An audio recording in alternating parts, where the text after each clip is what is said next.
Hello, my name's Vivienne Francis. I work on the Refugee Journalism Project, and I was just going to talk to you today a little bit about how it was set up, why it was set up, some of the things that we did within the project, some examples of the work that was produced, but then I'm going to hand over to my colleague who was one of the participants on the project.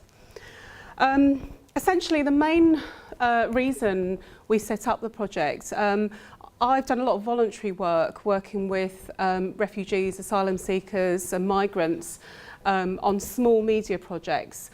One of the things I noticed, there were a number of experienced professionals who had worked as editors, as reporters, as correspondents in their own countries of origin, who were really struggling to find their way back into the profession once they had arrived in the UK and claimed sort of refugee status.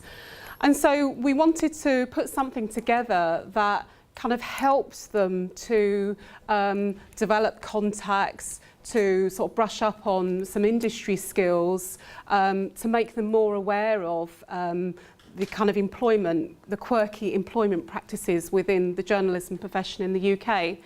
So we set up a project, the Refugee Project, and we recruited a number of individuals. They were from Syria, from Afghanistan, from Iraq, Iran, Eritrea, Sudan, Pakistan, Bangladesh.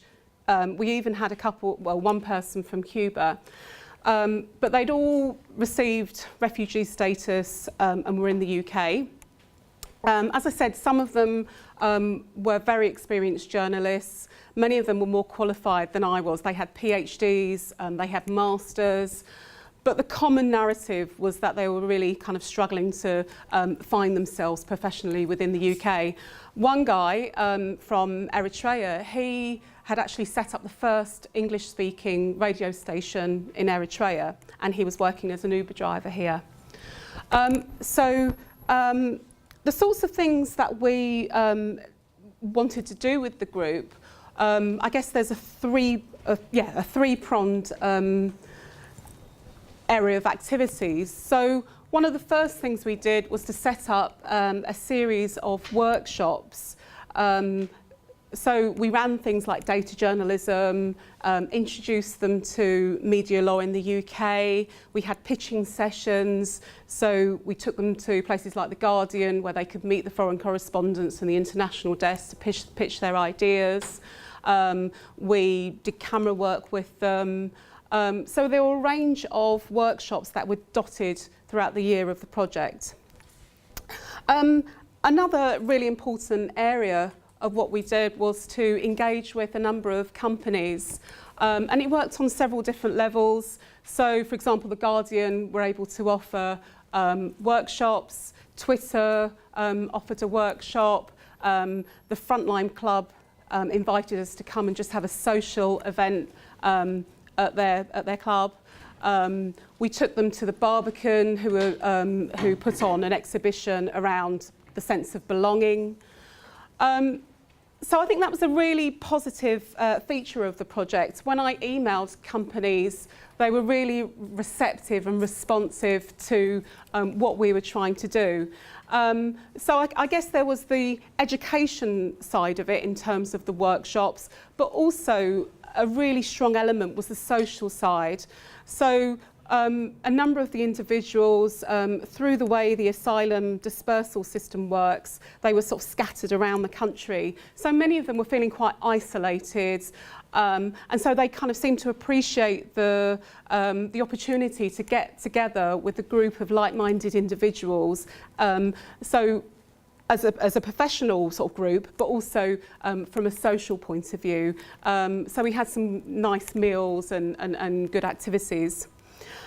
The companies also were useful because many of them were able to offer internships. So in addition to the workshops, it was really important that we gave them the opportunity to go into the workplace, because ultimately that's where they will really develop their skills and understanding of the UK media system. So companies like Quicksilver, Thomson Reuters Foundation, Air Wars, International Accounting Bulletin, all offer placements, and these were either as short, unpaid work experience or paid internship, longer internships. So Thomson Reuters, the internships were paid and they lasted several months, and CNN have offered paid internships as well. But I think for me, one of the really important elements is the third prong of activity. We paired all of the participants with UK-based journalists. And I think that was really important because it enabled the participants to have one-to-one input into where their careers were going, where their potential could take them. So we had people like Patrick Kingsley, who's now at the New York Times, Jane Ferguson, who's at the Observer. And so they met with their mentees on a one-to-one basis. It could range from helping with pitches, helping to develop the confidence to take the pitch to, I don't know, the BBC or editor of The Guardian. But also in terms of mapping out what their career might look like. So I just want to show you something that one of the participants created during his time at Thomson Reuters. I think the really key thing was that the companies were keen to use their knowledge and expertise. So Nouri went to Thomson Reuters and he's from Afghanistan, and so you know, he was able to bring that subject knowledge, really rich subject knowledge, and a range of contacts to the content that they create. So he produced this.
Okay, so we were funded by the Esme Fairbairn Foundation to run the project for a year.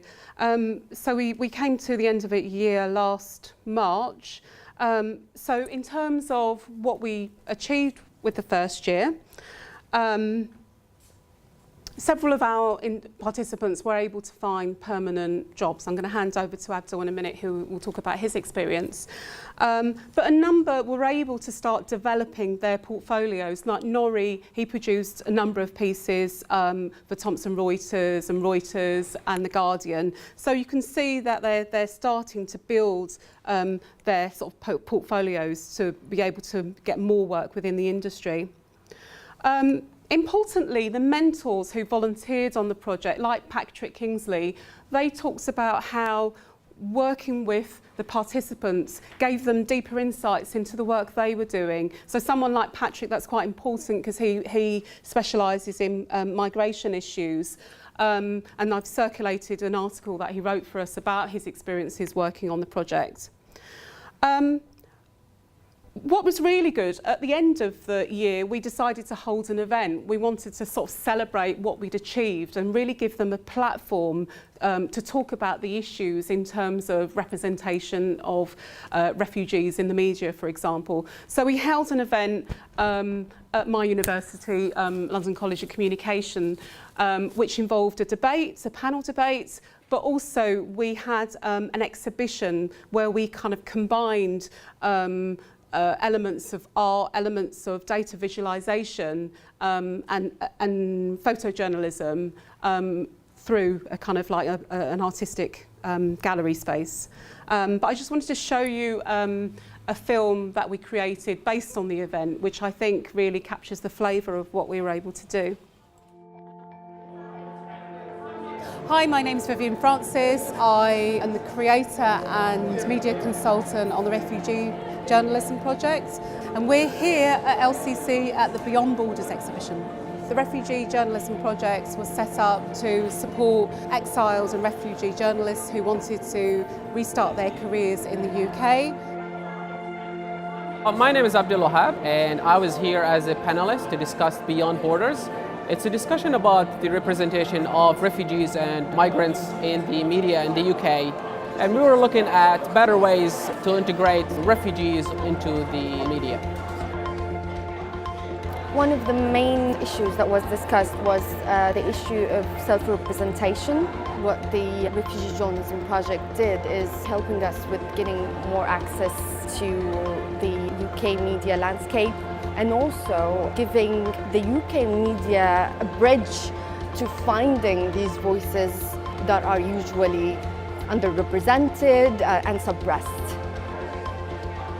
My name is James Cropper. I'm a third-year journalism student here at the London College of Communication. Vivienne, who founded the project, she was really interested in getting some students involved to work with refugee journalists because obviously the abundance of knowledge that they could actually teach students. My involvement in this project has made a massive difference to how I actually view the world and view journalism in general.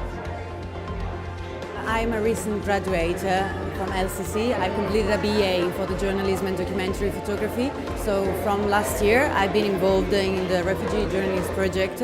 I am exhibiting this video which aims to give an insight on these people's feelings and perspectives towards journalism. I believe that change happens from bottom up, and young generation is going to be the leaders of tomorrow, and that's why we should all be engaged in these issues, and we need to be, all of us, one hand standing against injustice for a better world for all of us.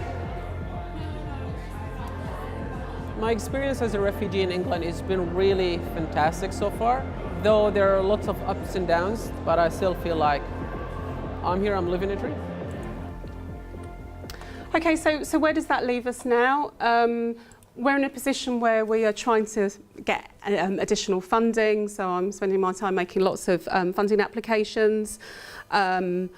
We're also developing a research strand to really sort of evaluate some of the outputs in terms of what we've done.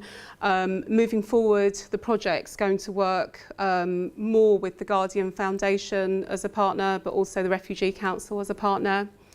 I think some of the really big challenges we had on the project was firstly, although the companies were very willing to support us, some of the larger companies didn't really deliver on what they said they were going to. And I found it much easier to work with we had some really brilliant experiences with the smaller media organisations. So that's something that we're going to work on in future. I think it's almost the bureaucracy gets too big when you're dealing with big organisations trying to do something a bit different. And also that the area of paid internship is really important, because I think some of the companies took on our participants through their regular internship schemes, and unfortunately those are largely designed for graduates, for younger people, and they don't really kind of factor in people's experience. Also the fact that many of our participants had family responsibilities, they were unemployed, and so it was quite complicated to get the balance right. We're also going to be putting the call out for other journalists who might be willing to be mentors, because we always need mentors. Because I'm constantly getting a sort of drip feed of journalists or refugee journalists getting in touch with me to see if we can help them. It's probably far more interesting for you to hear from Abdul, who I was so sort of lucky to meet and support through the project. Yeah, hello everybody. My name is Abdul, and I was one of the participants of the Refugee Journalism Project. I'll tell you a little bit about my background and how I got here and what I'm doing now. So back in 2011, when the war started, I was in Syria. And then I was a regular English teacher back in Syria, in Aleppo, especially in Aleppo. I was living in East Aleppo. I think now you know East and West Aleppo. Back in the time, 2011, we didn't really know what is East and West Aleppo. But because of the uprising and all these things, now we know where is each. Anyway, so I was living there in East Aleppo, and I was like a normal English teacher. I had no idea about journalism or anything. But then the war started, and we were on the street protesting against the regime. And then I thought there was not a lot of English media pick up about it. So we started a Facebook group where we would translate the news from Arabic into English. We'd translate the videos. And then this is how I started. But all of us had secretive names and different names for security reasons, because a lot of people were arrested and tortured. After a couple of months, it was too dangerous for me to stay. Some of my friends got killed and burned alive, which is awful thing. So I decided to leave. I went to Turkey, and I started working with journalists there as a researcher and a fixer, because I got a lot of contacts. The number of refugees in Turkey back then in 2012 was between 24,000 and 50,000.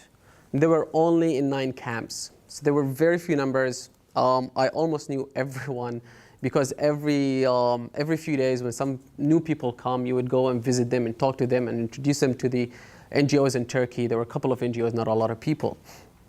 Back then it was safe to go back to Syria. If you're a journalist coming from here or an NGO member, you would not be a suspect, or you would not be accused of helping terrorism or whatever, because nowadays if you cross Syria, come back to England, it's going to be big trouble.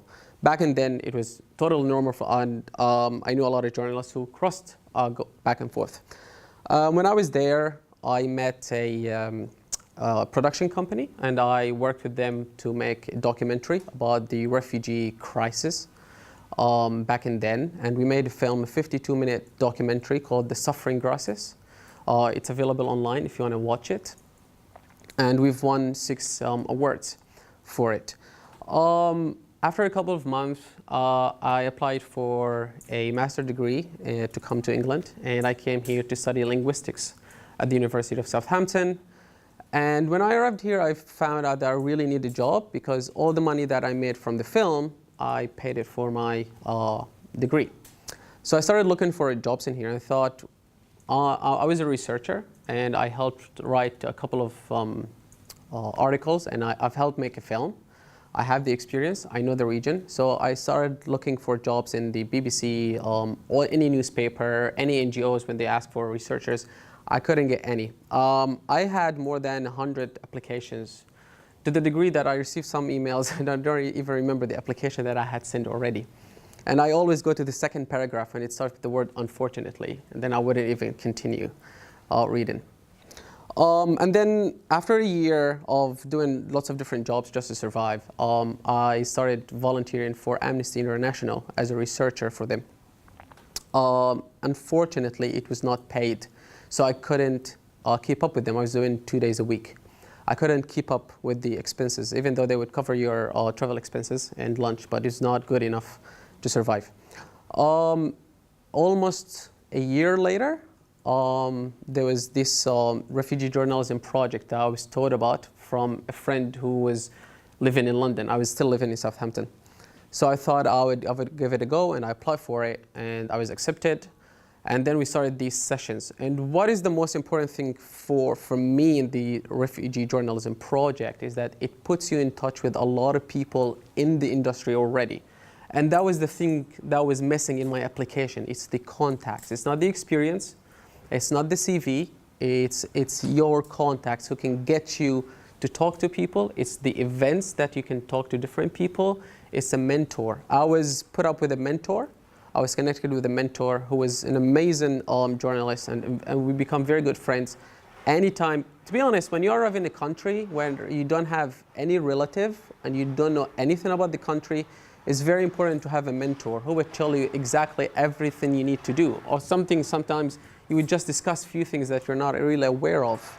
So having a mentor for any refugee, to be honest, not only in journalism, helps a lot, and I'm very grateful for my mentor. And then we talked about anything that I really needed, how to get into the industry back, how to find a job. And then I joined Air Wars. I think Vivienne contacted Air Wars to find an internship for me or for anybody. So I joined Air Wars as a volunteer, and then they gave me a part-time job. At Air Wars, we monitor the airstrikes in Syria and Iraq. All the airstrikes, international airstrikes, Russia, Turkey, any airstrikes by international power. And so far, there's over 16 countries bombing in Syria. So we monitor them. I'm their researcher. I do the research in Arabic and in English. And then we get all the information and we publish it on our website, and we give it to other organizations such as Amnesty, New York Times, Washington Post, Human Rights Watch, even the UN. They always ask us for data, and we give them all the data. The most important thing in here that when I got to Air Wars, I didn't really get any training because I came with the skills that needed for the job, which is being a researcher, something I had already done in Amnesty, something I had already done for journalists when I was in Turkey, and I was a refugee in Turkey. So the gap in the market is not that the people do not have the skills, it's the people do not have the contacts. The people do not know how to get into it.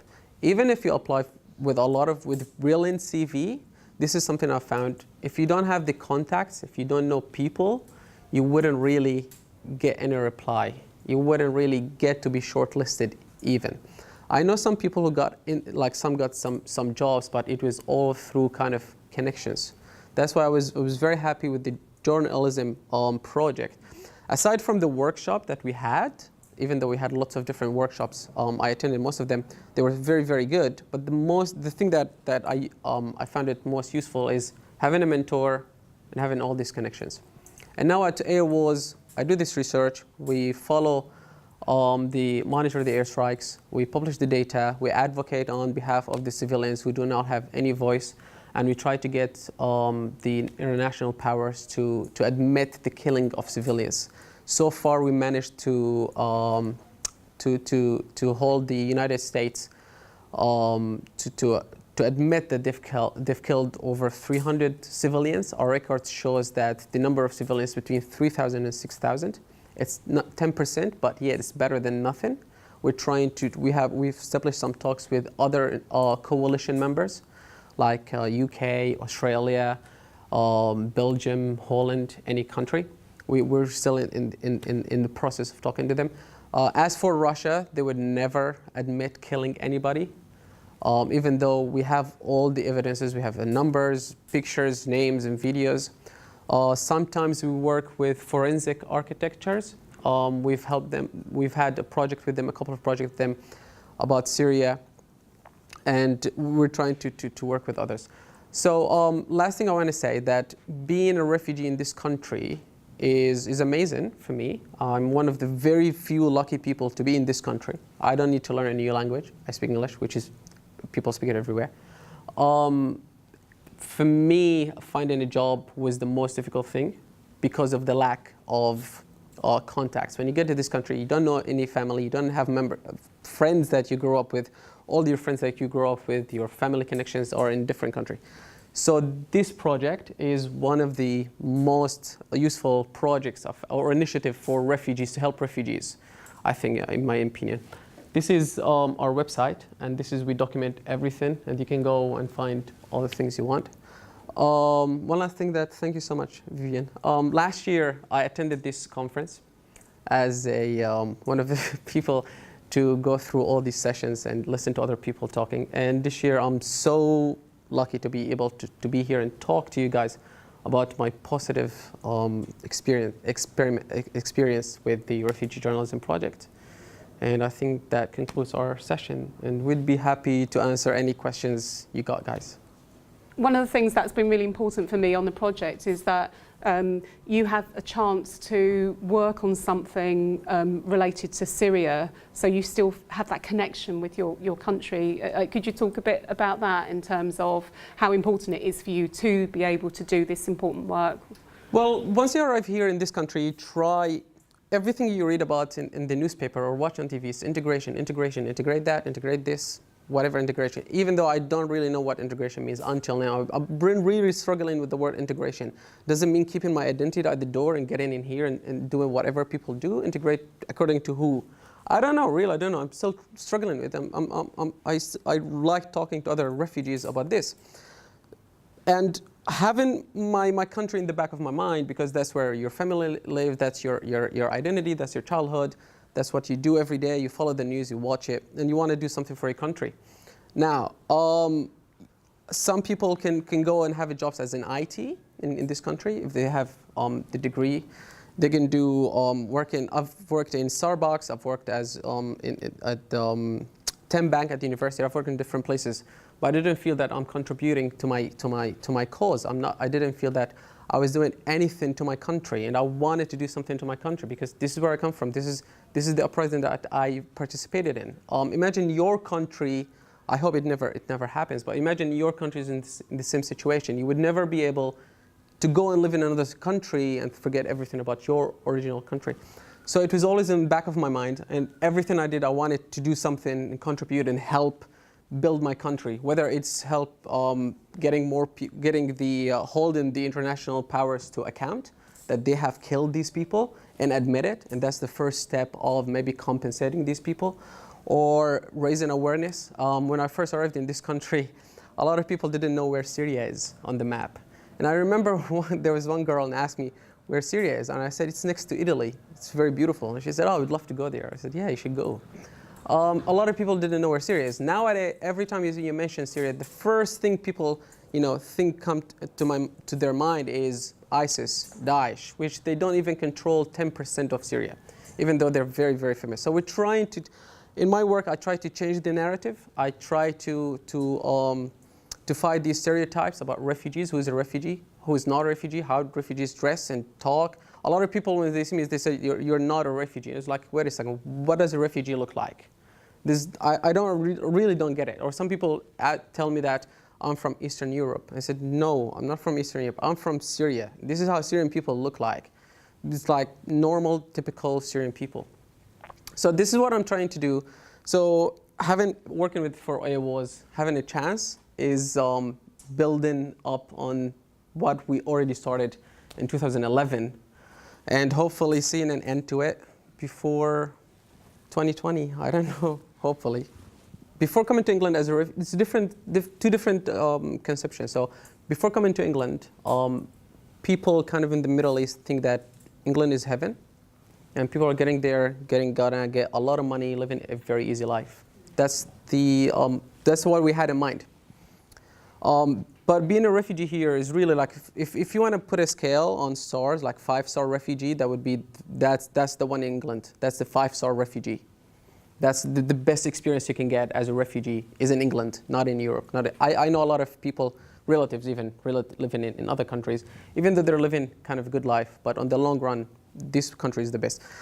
As a refugee coming here, knowing that you're going to be a refugee, knowing that you need to find a job, knowing that, so you start thinking about sort of jobs you can do.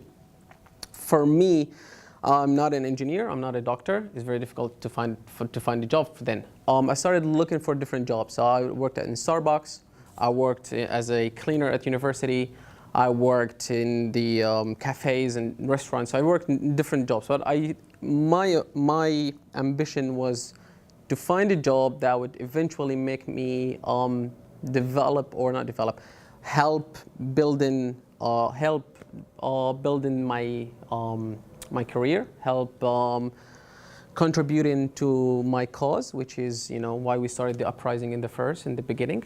So I've always knew that there is a gap in the media, in the Western media, and there's a big gap, especially when you watch TV, when reporting about Syria. You would find a lot of reports that are completely not true, or sometimes they're not even mentioned. For example, in my work as AWOS, we focus on the international airstrikes. We used to have 40 incidents for a whole month, 40 airstrikes for a whole month in eastern Syria. For the last week, for just 1 week, we had over 60 incidents in Syria, in Raqqa. And it's not even on TV. This is the thing. So I wanted a change, because if people in this country know about it, they would do something about it. I'm 100% sure. So arriving in this country, knowing that I need to break into this industry, I thought it's going to be very easy, because I come from Syria, I have the experience, I have the skills, I know the country very, very well. So I thought, it's granted, I'm going to find a job easily. And especially there is a gap in the market. There's a lot of posts for BBC or on newspapers or NGOs looking for a researcher, but a lot of positions are unpaid. So like when I started for Amnesty International, it was unpaid. I couldn't continue. But when I started here, they knew that I'm from Aleppo, and there's a lot of happening in Aleppo. I can provide an insight from Aleppo in here, from my place in here. So that was much easier. Thank you. Thank you.